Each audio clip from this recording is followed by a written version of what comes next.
SIMS hospital वडपल्ली। इस ऐतिहासिक भवन में मौजूद आप सभी महानुभाव और आज के इस कार्यक्रम के मुख्य आकर्षण डॉक्टर रशीदा जी, मुझे सौभाग्य मिला जो ये किताब है the story of Cellular Jail prison to pilgrimage, इसका विमोचन करने के लिए मुझे बुलाया गया। इसके लिए मैं सबसे पहले आपको बहुत बहुत अपनी तरफ से आभार प्रकट करता हूँ कि उन्होंने मुझे यहाँ पर आमंत्रित किया। कल शुरू में हमारे पास जब प्रचार ये आया था तो ये कहा गया था कि हम सेलुलर जेल के अंदर उधर या वहाँ करेंगे। फिर मुझे थोड़ा मौसम की मेहरबानी पे फिर हम लोगों ने सोचा कि ये ऐतिहासिक स्थल जो है मुझे लग रहा है कि ज़्यादा उपयुक्त रहेगा, क्योंकि वहाँ पर हो सकता है पर्यटकों की भी भीड़ हो, सब कुछ हो, तो ये थोड़ा ज़्यादा सही तरीके से जगह रहेगी और आपस में बातचीत भी हम लोग अच्छे से कर पाएंगे। आपने 1996 से काम करना शुरू किया सेलुलर जेल में, आपने बताया। मुझे अच्छी तरह से याद है, मैं जनवरी 1996 में पहली बार आया था तो उस वक्त मैं एज प्रोबेशनर आया था, मैं ट्रेनिंग पे था और हमारा कार्यक्रम जो होता है उसमें भारत दर्शन का एक कार्यक्रम होता है और उसमें अंडमान निकोबार हमें आने का मौका मिला। एक फ्लाइट चलती थी कलकत्ता से, मुझे याद है वहाँ पर मदर टेरेसा का जो उस वक्त का जो स्थल था वहाँ पहले जाना हुआ और उसके बाद वहाँ से यहाँ आना था। तो जिस दिन हम आने के लिए तैयार हुए उस दिन वो फ्लाइट शायद कैंसिल हो गई या कुछ हुआ, तो हमें फिर अगले दिन आना पड़ा। तो एक दिन का सफ़र हमारा यहाँ कम हो गया था उस वक्त। पर उस वक्त आकर के मैंने पहली बार सेलुलर जेल देखा और जब हम लोगों की ट्रेनिंग खत्म होने वाली थी तो हमारी पोस्टिंग सबकी आ गई और हमें दिल्ली के लिए कहा गया कि आप दिल्ली जाएंगे। मैंने कहा नहीं, मुझे अंडमान जाना है। और फिर मैं 1997 में यहाँ पर 1 सितंबर 1997 मैं यहाँ पे दोबारा फिर पोस्टिंग मेरी हुई और तब मैं 3 साल अंडमान निकोबार आइलैंड में रहा और फिर देखिए तीसरी बार जो है नौकरी के कारण जो है मुझे यहाँ पर आप लोग के बीच में आना पड़ा। जो कहानी है सेलुलर जेल की उसके बारे में इनसे बेहतर बताने वाला फिलहाल कोई है नहीं, मुझे तो यही लगता है। और जिस ढंग से इन्होंने इस किताब में जिक्र किया है चीज़ों का, कल मुझे थोड़ा सा देखने को मौका मिला था और न सिर्फ सेलुलर जेल आया कैसे और क्या हुआ उसमें, बल्कि आज़ादी के बाद जो है सेलुलर जेल का कितना बड़ा इलाका था, कितना इलाका कम हुआ, किस कारण से कम हुआ, फिर उसको लेकर के नेशनल मॉन्यूमेंट को लेकर के क्या बातें हुई और ये सारी चीज़ों पर इन्होंने इतने शोध जो आपके तरीके से लिखा है, सभी चीज़ों को ढूंढा है, बारीकियां जो रिसर्च की इसके अंदर उन्होंने शामिल की है। आप वाकई काबिल तारीफ हैं इस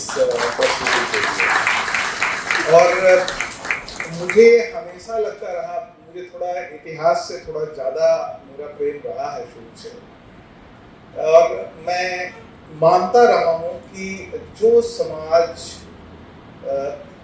जो देश अपने इतिहास को नहीं समझ सकता है या उसको जान नहीं सकता है वो भविष्य नहीं बना सकता है।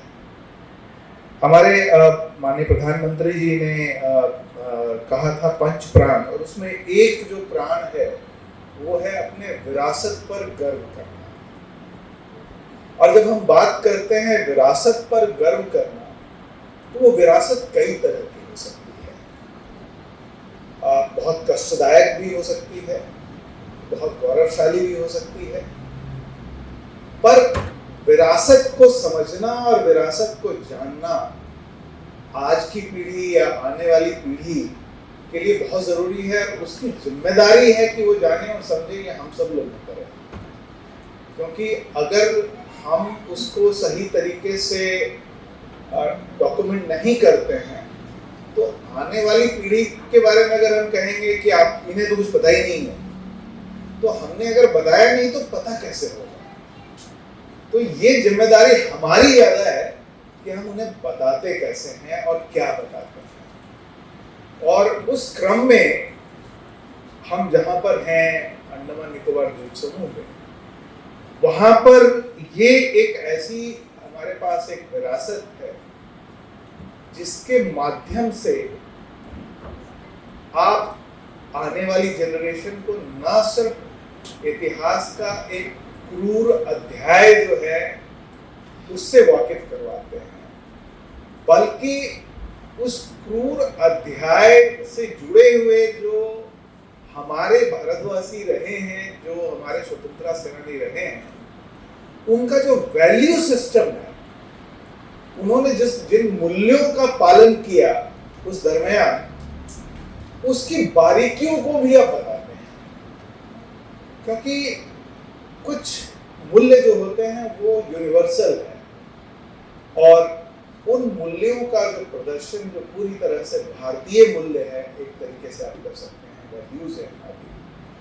आप जब भी कहानियां सुनेंगे तो उन कहानियों में जो सच्ची कहानियां हैं सिल्वर जेल को लेकर के, उसमें आप ये चीजें आपको देखने को मिलेगी। हक की लड़ाई की बात कि आप अपने हक के लिए लड़ते हो, तो आप तो पहले निर्धारित करते हो कि आपका हक है क्या, और जब आप हक अपना निर्धारित कर लेते हो तो फिर उस हक के लिए कैसे लड़ते हो, उसमें एकता कहाँ से आती है। क्या आप जब लड़ाई करते हो तो आपके साथ आप अकेले नहीं बल्कि और भी लोग जुड़ते हैं, और फिर उस लड़ाई को लेकर के आपका उद्देश्य क्या है, कितने दिन तक आप संघर्ष करते हो, और अंत में आपको क्या हासिल होता है। मेरा मानना है कि अंत आपका जो है वो उतना महत्वपूर्ण नहीं है जितना कि जो प्रक्रिया है वो महत्वपूर्ण है।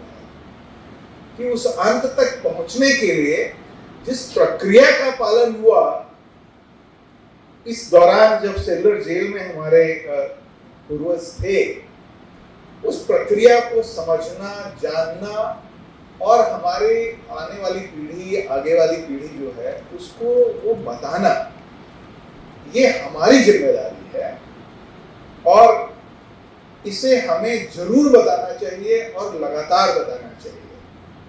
ऐसा भी नहीं होना चाहिए कि आपने एक बार बता दिया उसके बाद हमारा काम खत्म हो गया।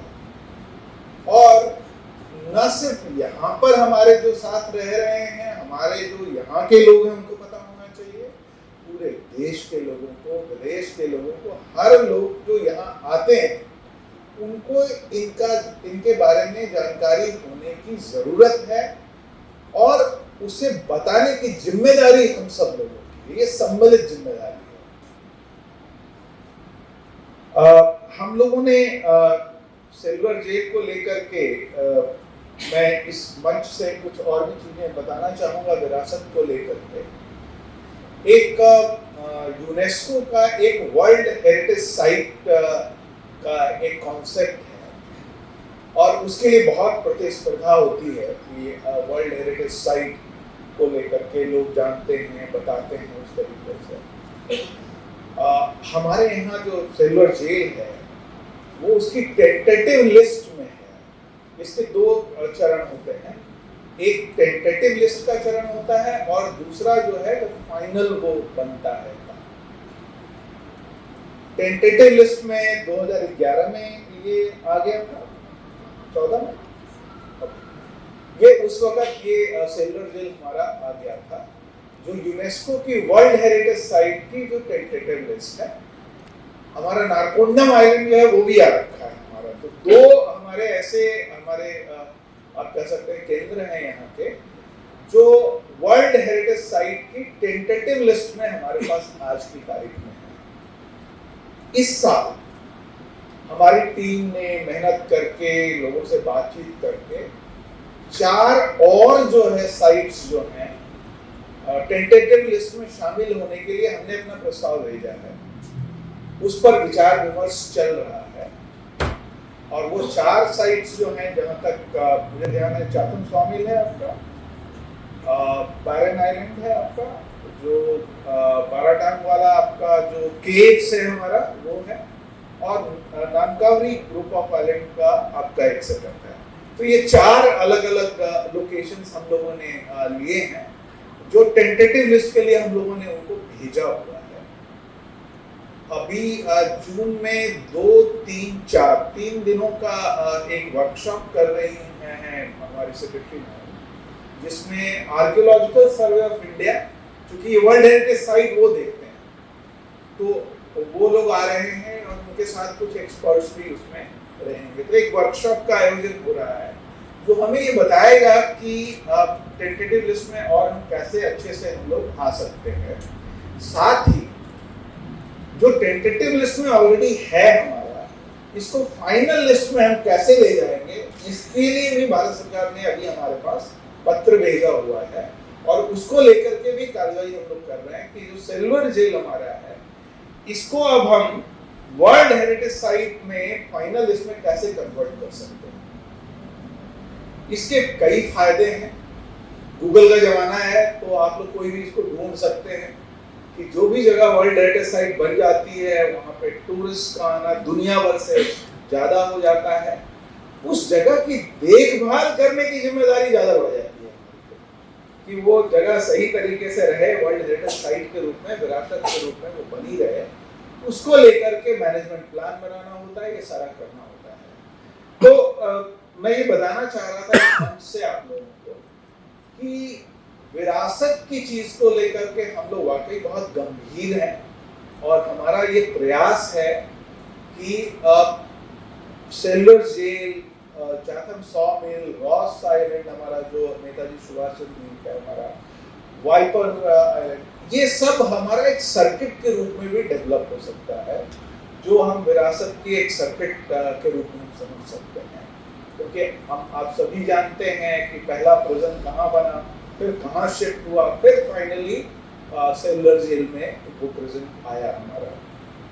तो एक इस तरह से हम लोग की कोशिश ये है कि आने वाली जो हमारी जनरेशन है, उसके लिए हम एक तरह से एक फ्रेमवर्क हम लोग तैयार कर देना चाहते हैं, जिससे कि इसके बारे में, जम्मू के बारे में जानकारी और अच्छे से हो सके। अभी विगत जनवरी में हम लोगों ने एक कार्यक्रम शुरू किया था, हेरिटेज वॉक का हमने कार्यक्रम शुरू किया था। प्रणव सरकार जी यहाँ बैठे हुए हैं, इन्होंने हमें उस पर इतना सहयोग दिया।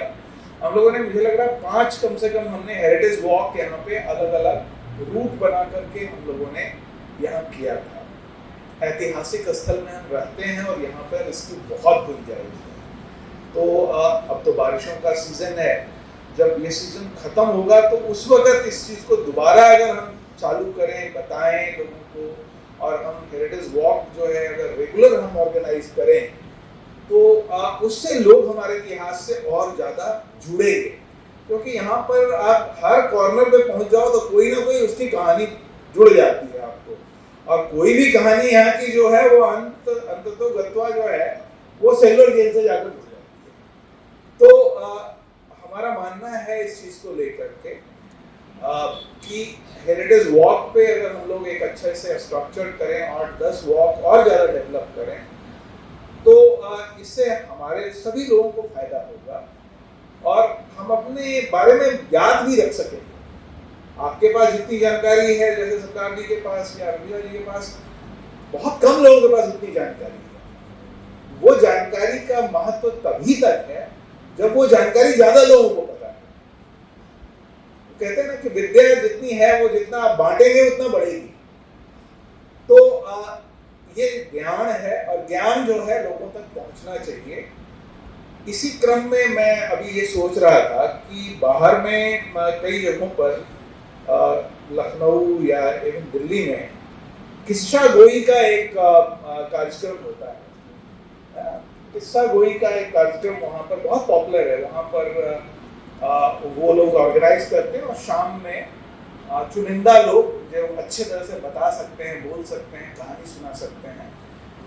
1 घंटे का कार्यक्रम वो करते हैं, और जिस जगह के बारे में उनको बताना है वो उस ढंग से बताते हैं। बड़ा एंगेज करते हैं सबको। मैं ये सोच रहा था कि क्या ये संभव है कि इस तरह के ऐतिहासिक स्थल पे हम आने वाले सीजन में जो भी है अक्टूबर के आसपास अगर हम तैयारी करें तो किस्सा गोई का कार्यक्रम अगर हम बना सकें जिसमें आप आए, सरकार आए और भी जो भी हमारे इस चीज से जुड़ना चाहें, और वो 1 घंटे का समय जो है शाम में पहले से निर्धारित हो और लोग उसमें आए, बैठें, अपना सुने, कहानियां सुने, बात करें और बताएं एक दूसरे को।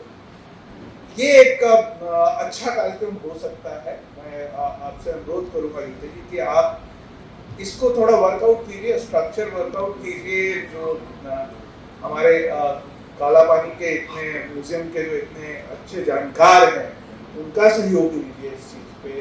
हिदा जी तो हैं ही, सरकार हैं, हमारे बिजनेस एसोसिएशंस के जितने लोग जुड़े हुए हैं उनका भी सहयोग लीजिए इस चीज़ को लेकर के, और कोशिश कीजिए कि एक स्ट्रक्चर दे सकें हफ्ते में 2-3 दिन, जैसा भी डिसाइड करें, जो भी कन्वीनियंस हो सबको, और एक रूटीन बनाए। रूटीन होना बहुत जरूरी है क्योंकि रूटीन होने से ट्रस्ट बढ़ता है कि अच्छा ये हर दिन का प्रोग्राम है। तो रूटीन के हिसाब से आप डिसाइड करें उस चीज़ को, और एक सेमी फॉर्मल टाइप का स्ट्रक्चर रहे, ना ये बुके देने और ये सब की जरूरत ना पड़े। अपना टाइम पे प्रोग्राम शुरू हो, टाइम पे प्रोग्राम खत्म हो, घंटे भर का 2 लोग सुनने के लिए आए या 200 लोग सुनने के लिए आए, कार्यक्रम नहीं रुकना चाहिए। ये हमारा बड़ा सीधा सा है। समय पे वीआईपी कोई आ रहा है या कोई है कि नहीं, वो आधे घंटे लेट होंगे तो आधे घंटे के बाद सुनेंगे वो। कार्यक्रम को मत रोकिए। ये सर्टेनिटी लाने की बहुत जरूरत है, निश्चितता होनी चाहिए, और उससे जनता का जो है ना विश्वास ज्यादा बढ़ता है कि कार्यक्रम ज्यादा इम्पोर्टेंट है। उसमें जो लोग आ रहे हैं आए, सभी लोग अपना उसका आनंद उठाएं, इससे फायदा होगा। और लोगों का जो टूरिज्म सर्किट के हमारे लोग हैं जो पैकेजेस बनाते हैं और लोगों को बताते हैं, उसमें इसको जोड़ने की कोशिश कीजिए कि भाई शाम में लोग कहते हैं कि हमारे पास कुछ भी नहीं, ज्यादातर लोगों का ये रहता है। तो हेरिटेज की इतनी बड़ी सुविधा है, लाइट एंड साउंड शो में टिकट नहीं मिलता लोगों को। आपकी हालत ऐसी होती है कि मेरे पास पहली आती है कि सर 1-2 टिकट अभी दिलवा दो, और मुझे पता है अभी भी 300 चल रहा है आपका या 200 है, 3 चल रहा है। तो हमारे यहाँ हालत जो है दिसंबर जनवरी के महीने में तो बहुत खराब होती है। कुछ तो होना चाहिए उनके पास अतिरिक्त, और ये कुछ जो है ये बेहतर होना चाहिए, अच्छा होना चाहिए। और मेरा मानना है कि जितनी कहानियां, जो सच्ची कहानियां आपने इसमें डाली है, इस तरह की और भी कहानियां हैं, क्योंकि मुझे पता है किताब की अपनी सीमित वो होती है, अदरवाइज पोथा बन जाएगा पूरा। तो आपके पास बहुत सारी कहानियां हैं, उसका जिक्र करें, उससे आप लोगों को बताएं, और फ्रीडम आपके पास है, आप सब लोगों के पास, कि उसको स्ट्रक्चर क्या करना है, क्योंकि हम विरासत की बात कर रहे हैं और विरासत लोगों तक पहुंचनी चाहिए, लोगों को पता होना चाहिए, और उस कड़ी में आपका यह योगदान जो है मील का पत्थर साबित होगा, ये मेरा विश्वास है। लोग इसको समझें, जानें, पढ़ें, और इसको आप बाद में चल के आप इसका और भी आपका जो इम्प्रूवमेंट होना है या और वॉल्यूम अदर दूसरे वॉल्यूम लाने हैं वो लाएं। आप सब लोगों में जो लोग लिखने के शौकीन है या जिनके पास लिखने का साधन पूरा है, पर वो लिखने के लिए जो होता है ना, जिसको कहते हैं कि हिचक होती है लिखने के लिए, क्योंकि आपको पहले पंक्ति लिखने में बहुत मुश्किल आती है, और अगर आपने पहली पंक्ति लिख ली तो उसके बाद आपका काम आसान हो जाता है। आप सब लोगों के पास है वो। मेरा अनुरोध ये होगा कि कोशिश कीजिए, अगर आप चाहेंगे तो मैं आर्ट एंड कल्चर डिपार्टमेंट से रिक्वेस्ट करूंगा कि आप छोटी सी राइटिंग वर्कशॉप भी करवा दीजिए, और उसमें बुलाइए, इनवाइट कीजिए जिन्होंने लिखा है कि लिखते कैसे हैं, क्योंकि ये भी एक कला है। और हम चाहेंगे कि यहाँ पर जो पीढ़ी जो अभी थोड़ी पुरानी हो गई, हमारी उम्र वाली जो पीढ़ी है, उनके पास बहुत खजाना भरा हुआ है अपने इलाके का, अपने क्षेत्र का, उसको वहां उतारे। वो आप एक छोटा वर्कशॉप अगर करेंगे तो हो सकता है लोगों में लिखने का थोड़ा सा जज्बा आए और लिखना चाहें, तो वो अच्छे। आज के ज़माने में पब्लिशिंग करवाना बहुत बड़ा मुश्किल नहीं है।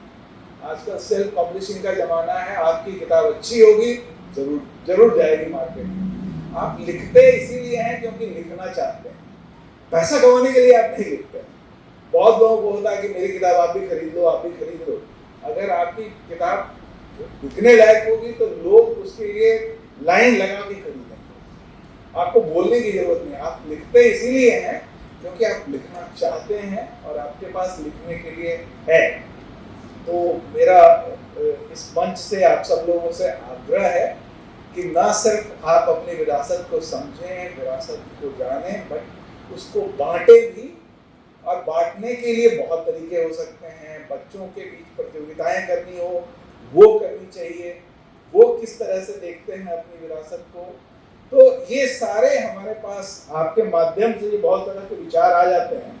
तो मेरा पूरा विश्वास है कि हमारे सेक्रेटरी जो खुद लिखने पढ़ने में विश्वास रखती हैं पूरी तरह से, तो इसको आगे ले जाएंगी और इसका पूरी तरह से फायदा भी उठाएंगी। मैं पुनः आप सब लोगों को यहाँ आने के लिए बहुत बहुत बधाई और धन्यवाद दोनों देता हूँ। और आपको इतने लोगों को एक मंच के नीचे इकट्ठा करने के लिए, एक अच्छे कारण के लिए मैं आपको बहुत बहुत बधाई, बहुत बहुत साधुवाद अपनी तरफ से देता हूँ। धन्यवाद।